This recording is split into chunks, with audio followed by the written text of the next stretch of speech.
So we have an interesting panel here because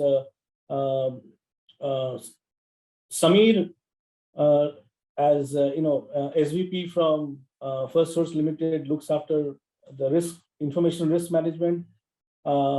He's been a long timer within First Source, and then we have. So Samir is absolutely personally, directly responsible, accountable. I'm sorry, I'm using hard words, for information security within a large organization, which looks at both internal as well as client data. On the other hand, we have Dipan, who has straddled, automotive, steel, and of course, overall arching the manufacturing industry. He's head of IT in PCBL, so brings a blend of IT and OT in the manufacturing side. And then we have Arijit, Vice President IT from Noida Power, who again, within the utility industry, has straddled different functions after settling down in IT for almost about 20 years. So a good mix, and we'll be able to reflect a combination of IT and OT, and including data for employees, customers, as well as clients. So with that, I get into the topic with a little bit of context what we want to achieve today. So cybersecurity has become one of the most talked about issues, and which got sort of over prioritized during the pandemic period due to the virtual environment which was used to communicate and transact, and at the same time offering more than an equal chance to the perpetrators to identify loopholes and exploit. So it worked both ways. Cybersecurity now for some time features in the top operational risks as part of the board agenda. Lawmakers in a few of the critical sectors have also been seized of the situation at both the national and at the state level. And earlier during the, as part of this event, we heard Mr. Shashwat Goenka stressing it as one of our priorities as far as the IT and the IT security leadership is concerned. And so also was mentioned by the keynote speaker, Mr. Ananthakrishnan. And of course, at a much deeper level, when we went into it in the session from ENY. Now, let me come back from a global perspective. The current ranking of India in 2019, Global Cybersecurity Index was 47. That has improved significantly to 10th in 2020. And of course, these numbers are from the International Telecommunication Union, which means there is some sanctity in what we have done. So there has been significant improvement in the posture globally. However, the incidents that happened globally over the last 1 year or so still gives us a lot to ponder and a lot of sleep to lose, so to say. So $6 trillion of losses have been reported in 2020 due to cyber crimes. And I will not go into the specific incidents, but we saw a list of incidents that Burgess put out. And I'm just going to touch a few of them. JBS Foods, large meat processing company, and to answer Sunil's question earlier, ransomware of $11 million as recent as 2021. Colonial Pipeline, the US's largest fuel pipeline, also had to incur payments of $54 million. It was a mix of ransomware as well as paying to the federal agencies who actually took over the investigation and was negotiating with the perpetrators. 2021. Very closer home to this community which is on the call, SolarWinds, a network management company. Many of us use their services, have themselves admitted that 18,000 clients' data got impacted. 2021. And of course, a little, taking a little into the history, 2015, Ukraine had its power outage where 3 discoms and had, completely shut off their 30 substations involving 30,000 consumers. And of course, there was a hint of state actors being in that exercise. But looking at all these incidents going across the line, whether it is in the IT segment or in the OT environment, the villain of the piece has been an IT component. So therefore, it makes it very important for us to understand both IT and OT. Coming back from the global perspective into India, because of the Bombay incident that we heard last year, the government and its agencies have got oversensitized. And therefore, agencies like NC, IIPC, and CERTIN are going that extra mile to work with the private sector as well to ensure that nationally we have a larger sense of data protection and security. So if I'm to recollect, the government had declared 6 sectors as very critical from a national perspective. They are power and energy, banking and financial services, telecom, transport, strategic public enterprises, and government.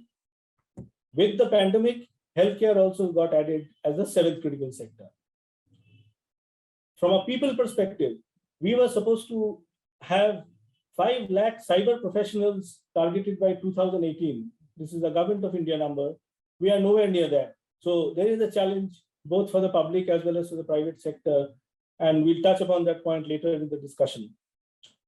Including this number of 5 lakh becomes far more accentuated when we say that security personnel should, in mature organizations should be divested from operational day-to-day IT infrastructure work and IT applications work. So with this, keeping this as the background, we will examine some of the sectoral and the horizontal challenges around the customer, consumer, OT crown jewels, and managing the enhanced corporate exposure to the internet, as well as touch upon our preparedness as the PDP bill mutates into law. So we have divided this into 3 rounds and a very quick rapid fire at the end. The first round is a question to each one of us, and I would request to take not more than 2 minutes because it is specifically addressed to the pandemic period. What material change in information security have you seen during this pandemic period, and how did you address them? So I will go in the order in which we had announced the names. So Samir, then Dipan, and then Arijit. Please focus on the pandemic, and then we'll open it out in the second round to a larger context. Thank you, Sanjay, and very nice to connect with everyone. It's a great opportunity to connect in an IT conclave like this. With respect to the pandemic, we had 2 challenges in front of us. One, when the nation was going into lockdown, and one of the most important thing that we wanted to ensure was ensure the continuation of the work and ensure connectivity to the employees and connectivity to the system. So we had to adopt to change. So from an on-prem systems, we had to adopt quickly to a cloud-based systems, and from a connectivity the people who are coming into office and connecting to the systems, we had to adopt to a remote connectivity infrastructures. So we had to one was the quick adoption of the changes, and the other one was the quick transformation of the entire technology that we had to do. So both of these we worked on this, and in first source, if I have to so to speak, that we transformed our entire technology in just less than a week's time, working with the partners like Cisco, McAfee's of the world. We transformed the entire technology, security infrastructures within the organizations, augmenting our VPN solutions, augmenting our infrastructure from a link standpoint with all the link service providers, increased the capacity, increased our infrastructure capacity, migrated a lot of things to the cloud. All of this was, was just happening as we were, in a less than a week's time that we did that adoption of the changes. Second was making sure the people who are connecting to the systems, have a secure endpoint where they are remotely connecting it. That was the key primary ask from a lot of our clients, because the kind of data that we handled from, our highly regulated industries, but from BFSI, healthcare, telecom and media. These are the clients that we were handling, and their ask from an endpoint security was humongous, and we had to ensure that we get the kind of solutions transformed, and we adopted to a Cisco security stack. We migrated the entire security solution to cloud, and we were up and running in about less than a week. And we were BAU when the entire nation was going into lockdown, actually. Thank you, Samir. Speed and making sure speed with security was the essence of what you went through. Let me now hand it over to Dipan. Thank you, Mr. Prasad. In line with what Samir told, we were pretty much in the similar line. The early cloud adoption before even pandemic for PCBL really helped us. It was a blind spot, definitely, but the cloud adoption had made miraculous journey of business continuity. We got a permission to run the plants even during that darkest period of the pandemic, 2020 April onwards, and we could spin up the systems without practically any hiccup. The plants and the machineries and the operations were not at all dependent upon the the head office, or so to say server room, or the network hub, or the other accessories which are usually the manufacturing companies depend upon. Everything pretty much being on cloud, we could enable the two-factor authentications and VPNs and all those stuffs. Even the statutory audits and everything happened. In context of RPSG group, so we could containerize, we could ensure the backups happening, we could ensure everything pretty much ensured from the ERP side. Some of the areas we did had concern, and probably that's a takeaway we have to work upon, like for example, our emails. We did not have enough containerization methodologies, as we know, and even today also that's a concern area. Accessing the devices, accessing the platforms from a personal device could be protected for our SAPs and internal platforms, like what we heard from the ENY speaker. That was one of the entry point for the ransomware. So that was pretty much taken care in our ERP environment or the enterprise application. But for the email piece, it was little of a concern area. Otherwise, we could manage things well. Thanks. Thank you, Dipan. You took the advantage, you carried the advantage from yesterday of cloud migration into this panel discussion, as well as making yourself prepared for a pandemic, which you didn't, obviously, none of us envisaged. So on to Arijit. Yeah, thank you and good afternoon, everyone. For Noida Power Company, us being an electricity distribution utility, the pandemic brought across twin challenges. One, that we had to mostly work from home, but also because we were an essential service provider, we also needed to be available to our customers who may have to reach out to us at any point in time. And to add to the complications, one is that we had a focus on keeping virtually everything on premise. So the work from home regime was a complete change from the manner in which work was being done. So we started preparing ahead of the actual declaration of the lockdown.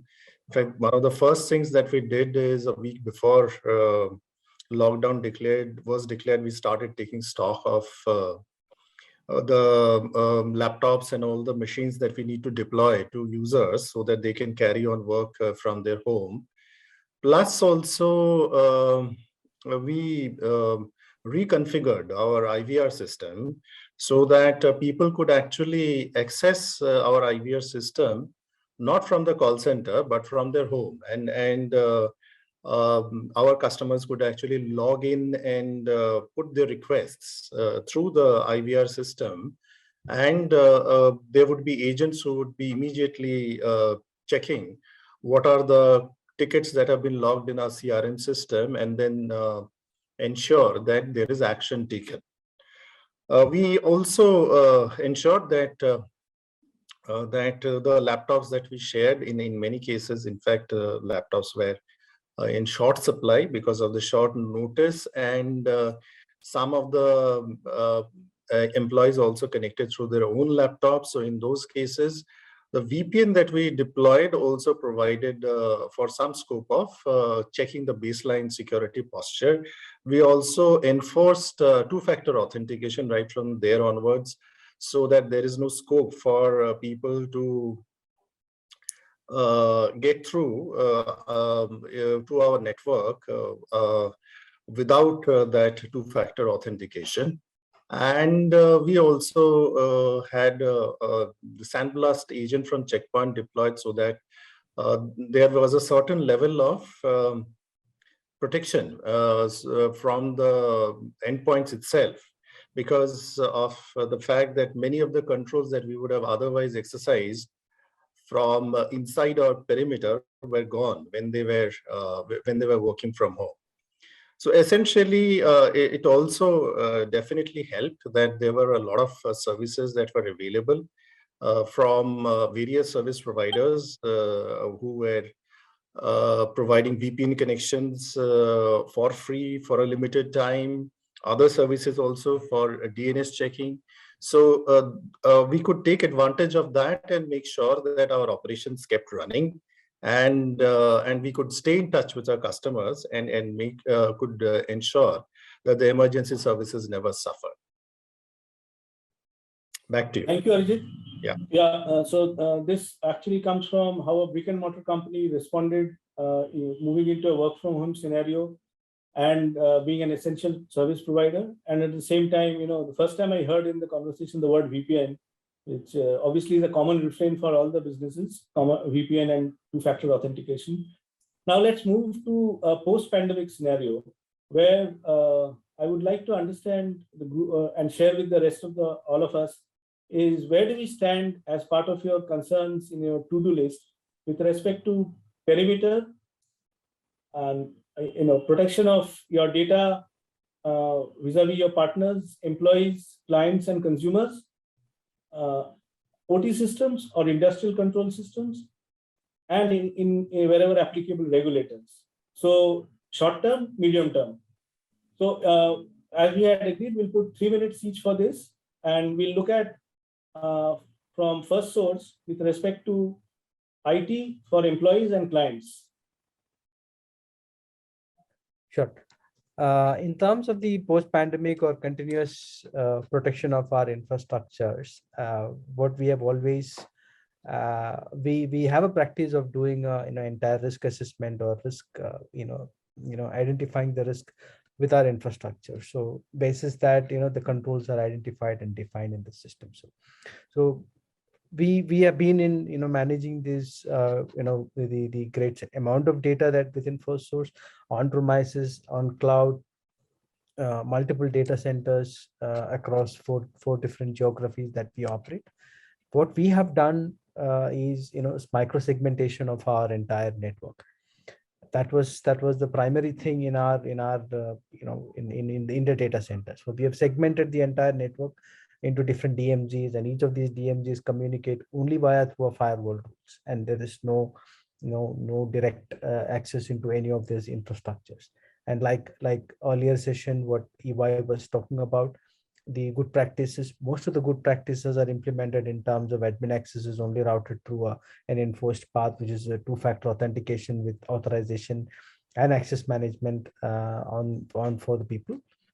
And second is in terms of our data segregations. The entire database sits in a red DMZ where it is not exposed to any individuals or any of these internet worlds. It is never exposed. So that way our entire data set is secured in a red DMZs or a secure DMZs.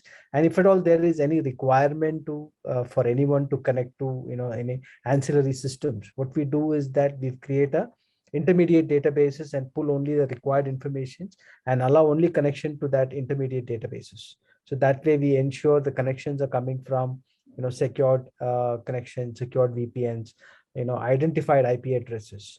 And in terms of the perimeter security, what we have done is that across our 42 ingress egress points across our first source location data center, first thing that we have done is geo blocking. The country that we don't operate, we just block those countries out. And within the countries that we operate, we only allow specific IP addresses and identified IP addresses from our clients. And all internal communications into first source passes through an intrusion prevention systems and a set of rules that it comes through. It verifies and identifies connection. Third thing that we have done is in terms of monitoring. So we have a continuous monitoring through our security operations center, and we also have an application that is put in place which monitors our networks, our egress points, all our IP addresses, 24/7, gives alerts. Both it gives alerts to the administrators, it gives alerts within the SOC environment. So that's the risk mitigation that we have done. So like the industry itself talks about the biggest risk in the cybersecurity industry is ransomware. Even today, till date, which you could you hear it from the EY team also. The biggest risk that any cybersecurity or technically connected systems is the ransomware attack. So we have mitigated ransomware attacks with microsegmentations on a short-term plan. On long-term plans, what we are doing is Cisco tetrations, which segregates microsegmentations, plus it runs rules. And another thing that we are doing is we are deploying web application firewalls, and we are deploying DDoS protections across our perimeters to protect our infrastructures. That's the long-term plans that we have. And from an end user standpoint, what we are doing is remote browser isolations on a long-term plan, wherein in case if there is a phishing attack that happens or a phishing links that comes through, the end user, even if it clicks on it, the execution will happen in a sandwiched environment and not on the endpoint. So that way the systems will be protected until unless there's a clean green signal given, the file will not be delivered to the end user. So that's a long-term plan. On a short-term plan, what we have done is that, like, we have web proxies and the Cisco DNS umbrellas enabled on every endpoint, which protects all the malicious traffic coming in and going out of the systems. Okay. Thank you, Samir. I will quickly, in the interest of time, move to Dipan, and I request him to cover the IT/OT perspective from with respect to assets and vendor challenges. Thank you, Mr. Prasad. In the OT layer, typically what the manufacturing organizations, and it is not specific to PCBL, it will probably be applicable to all the power and other segments as well. What I'm privy to is typically the level 0 or level 1 automations in the plant, which is the sensors and their monitoring devices, they will remain in the hand of, and then the upper layer of level 2, which is the PLC, CNCs and SCADA systems, they will typically be managed and organized by the players like the Honeywell, Yokogawas and Siemenses of the world. And usually these computing devices, I mean, the PLCs also will have Ethernet port. Gone are the days where there used to be a CAN bus or Profibus kind of stuff. Mostly they're now standardized on a standard Ethernet. These computing platforms or the SCADA layers of the computers, how do they get patched? And what are the security vulnerabilities? Now, in IT, we all talk about ISMS, ISO 27000 certification and all those stuff. But who takes care of this OT's computing platform? Are they exposed? First question is, are they exposed to internet? Are they connected to OT or the IT? There may be answered that yes, we are completely air gap connected. It is not physically connected at all. We don't allow a OT network connected to the IT network. That may be today, but what is tomorrow? There will be a requirement to connect these OT data points to the IT layer at some point or other, mainly from analytics, for real-timeness, for robotic process automation, and to run the AI, ML, and many, many such things. It will be the need of the hour. Coming days, this is going to be the new platform, the IT-OT merger. As of now, what is the scenario? If we look at them, probably in some certain cases, we would shudder. And as we heard, Mr. Cooper was talking, one of the prominent attack happened with the end-of-life system, which was a 2003 server exposed to internet, etc. Believe me, most of the manufacturing organizations OT layer, the systems which run these platforms, the SCADA computers and all, if you just take a look, I'm 100% sure they will be mostly obsolete. They have not been upgraded. They have not been patched with the Microsoft patch or Linux patch or antivirus patch, etc. Because they're not connected to internet. If you ask these guys, how do you patch them? The answer will be even more shocking. They may say that I send my guy, for every 3 months periodic checking, and the guy carries a USB flash drive, and then they update it. Can you imagine the risk? I mean, we all understand. The local guy or a vendor's partner carry a USB thumb drive and he puts it into, and then updates with some patch which may be 10 days or 1 month old. Okay. And with that USB thumb drive, along with the patch, you can imagine what all extra things he may be bringing in. That's another risk. Now, once we try to upgrade them on a real-time or near real-time manner, what we heard from Samir, all the latest technologies and all the segmentations and the DNSs and the IPS and IDS and all those, which are pretty standard in IT. Once you try to merge them and bring them into that layer for patching and antivirus, at least the basic thing, the challenges today what we see is these guys of this, without naming anybody specific, but mostly they are in the same realm, Honeywell, Siemens, Yokogawa, and all those players, they will come back with a proposal that either you take my system or no system. We can't influence them to put a standard system like, let's say, Cisco, Fortinet, Juniper kind of a security layer, a patching solution of Microsoft's and others. They will say, you have to take my system, you have to take my firewall, which may be like even 10 times costly or 20 times costly than a standard patching environment. And then you have to take our service to patch them. There comes the problem.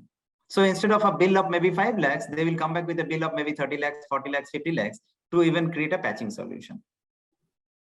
Okay. The organization definitely doesn't put appropriate attention and then puts it into the backseat. The system runs. And then one fine morning, you have a need to tap a data from that OT system to the IT system, and you are creating a channel. What is the impact here? In IT system, you have a possibility to retrieve. We are hearing about a cold backup, offline backup, and all those stuff. In OT system, we all understand it can be disastrous. Starting from that colonial pipeline to other cases, even the Maharashtra State Electricity, I mean, which was not published officially, but we heard there was a rumor or murmuring that probably it was also some kind of a hacking effort. The plant can have a disastrous effect. It can have a shutdown. It can lead to a malfunctioning. It can even cause an accident, depending on the kind of malicious intention the person has. It can change the PLC programs inside. That severe it can be. The furnace can go high. The machines can keep running. I mean, everything unimaginable can happen, almost like a Hollywood movie. With the industry 4.0 and all those buzzwords flowing around, are we really sensitive? Are we really having enough wherewithals? Even the security experts, do they understand this IoT layers, or the OT layers, the level 0, level 1, and level 2 automation system, which are mostly remaining within the realm of those electricians, technicians, and the data operators and the SCADA operators. Typically, the IT people do not go into it. Or the security, so-called vulnerability and penetration assessment do not happen there. ISA 95 to some of the companies like electricity and all, as per the government norms, probably they are complying. I would imagine Arijit and the CSC team definitely having compliance in that regard.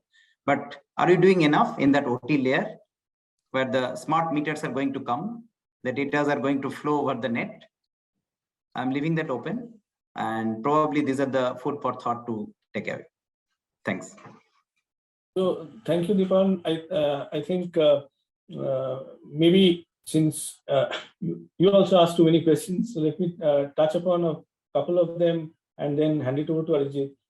Obviously, one of the ways, very clearly, availability is critical in an OT system, and that's where actually has been driving much of the decision making.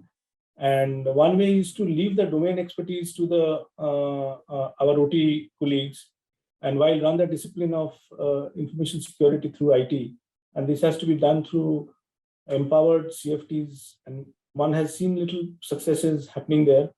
Your point of air gap is obviously valid, but with IT and OT convergence that is happening now, the horizontal communication and the vertical communication has to be managed. And I'll leave this with this thought. I leave it to Arijit to talk about a couple of items which Dipan spoke of, as well as talk of what he has seen, interventions from regulators, the government, and people skill sets.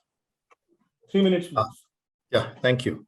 In the power sector, what we have seen is definitely there is a growing realization that the level of readiness to deal with cybersecurity threats, especially for the OT networks that various power utilities have, is certainly a cause of concern, and there is a need to upgrade the readiness. And we have seen an escalation in the oversight that is exercised by various government agencies over the last few years. In fact, we have been approached by a multitude of government agencies which are also overseen by multiple ministries of the government of India. And of course, CEA plays a very important role in coordinating action. But we are in touch with at least seven organizations. So far as cyber emergency response is concerned, while there is an organization called CERTIN, which is the Indian Cyber Emergency Response Team, there have been specific teams created for the various sectors of the power sector, including a CERT-D for distribution sector itself.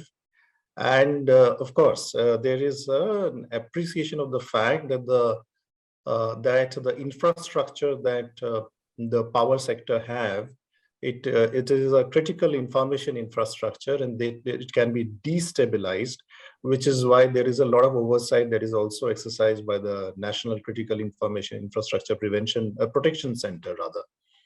So we are coordinating with multiple agencies, and the CEA have also come out recently in October 2021. They have come out with guidelines on cyber security for power sector, which calls for mandatory compliance with a lot of a whole array of requirements. And for some, in fact, many of the organizations will actually struggle to comply with. Some compliance is already underway with some organizations. But again, I mean, the level of response would vary from organization to organization. What is heartening is that there is an appreciation from the government itself that there is a lot to be done, and that there is a need for coordinated action.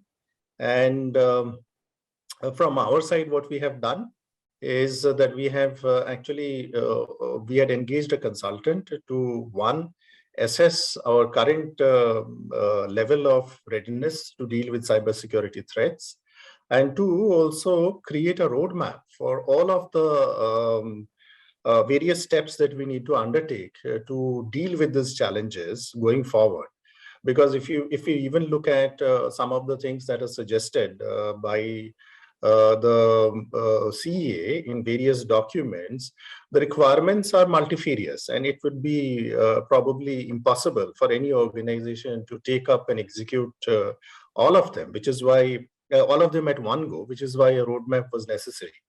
And the assessment that was performed told us more or less what we knew, that the readiness at the IT network level was was quite at par, whereas certainly we required to exercise much more caution so far as the OT network is concerned.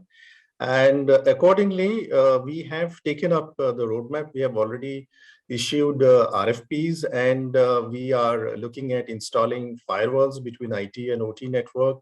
We are going to acquire a tool to scan the OT network, the traffic in the OT network, to understand if there are anomalies which need to be flagged and they need to be taken up for further action. We are also going to deploy a security incident and event management or SIM solution, which is something that has also been flagged as an immediate requirement.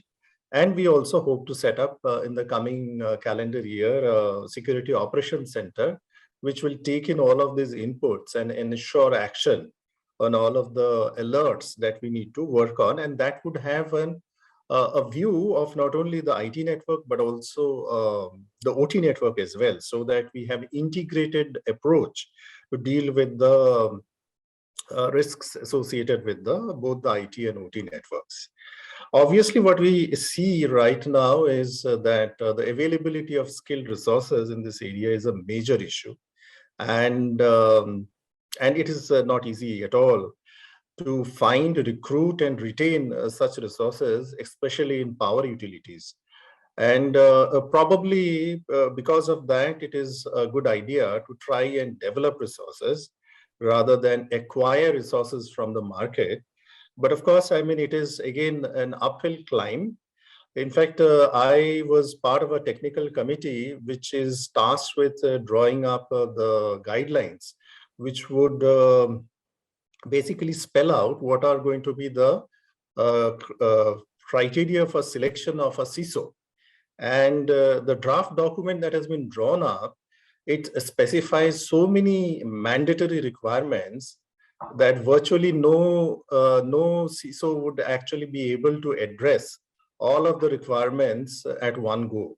So I think there has to be a realization that we are starting with a very low base level, and equipping our personnel with the relevant skills is something that has to be a prime necessity, and we need to find a way. It is not enough for us to say what is necessary, but also equipping the people with those skills has to be made feasible, and probably government also can play a role in that as well. Okay, thank you, Arijit. And in the interest of time, I'm dropping the third round because a detailed presentation was done with respect to the privacy piece. So going to the rapid fire, half a minute, what one best practice would each of you recommend to be taken up collectively? And one step that you have taken with respect to the privacy bill becoming an act, is there any specific step that you have taken so far? So these are the two questions. Objective answers. Best practice in the cybersecurity area and data privacy, is there any specific step that you have taken? Starting with Samir, no explanations, just two answers. Best practice is making sure that we keep the IT hygiene very clear, and it is very there are a number of definitions and number of guidelines, so just follow the guidelines.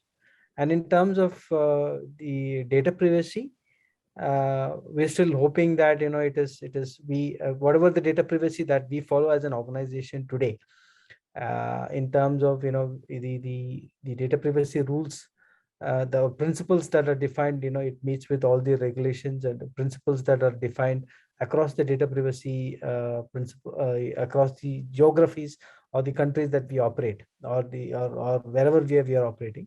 So it is in a similar lines. The only challenge will be to identify, do a impact assessment of these. Will be a bigger challenge. So we'll have to collectively think through how we're going to do the impact assessment of this data, and ensure the use limitations, disclosure to third parties, and ensure accountability of this.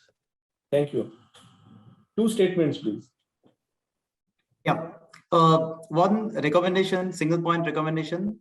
Let us all preserve the internet logs everywhere, at least for 6 months or 1 year. Wherever we are touching internet, please have a mechanism to have a IPS-IDS platform with firewall. Only firewall is not enough. And preserve that internet traffic, at least for a year, to safeguard you in case of any cyber attack, in case of any law enforcement agencies glare. Our preparedness towards data privacy, our success factor is the single point of contact for all employees and would-be employees. which is hard connected and tightly connected with our on-prem HANA. That isolates the HANA from exposing to the internet. SuccessFactors, we are going to have a recruitment module which will be connected to Naukri and LinkedIn and stuff, where once employee connects, it will be directly landing to SuccessFactors recruitment. There we will have the data privacy kind of a checks, I agree kind of a submission. That I agree button we have done already in our corporate website, in the Revamps website, where the contact us platform is there. We are collecting the basic information of the customer, potential grievances, etc. We are putting I agree, then only we are allowing to submit that form. That's the basic hygiene 2 things we have done. Thank you. Arijit. Yeah. So far as best practice is concerned, I think I would suggest, if I have to suggest one, I would say that so far as ransomware is concerned, one factor that also needs to be emphasized is that user awareness is often a very, very important area. And to a large extent, if the users are sensitized about the cautions that they need to exercise, that also plays an important role. We obviously are taking all of the measures to protect, but this is one area where we have formed a cross-functional team. In fact, the cross-functional team has been created to oversee and drive all of the information security initiatives across the organization. But this cross-functional initiative is also reflected in the awareness campaign that goes on in our organization through emails and also in-person awareness sessions, whereby we counsel employees to exercise caution so far as malicious vectors are concerned. So far as data privacy is concerned, in fact, Noida Power has not been impacted by any of the data privacy laws so far. But we have obviously been aware of the ramifications of the PDPB bill, which has been in the works for quite some time now, and hence there is a level of sensitization that has happened. We have stopped asking for some level of information, as well as we have started masking information, where we are printing information that is going out to our customers. We have also started masking some of the information so that unnecessarily we do not give out information. But at the same time, it has to be said, as and when the bill comes along, it would certainly call for a root and branch review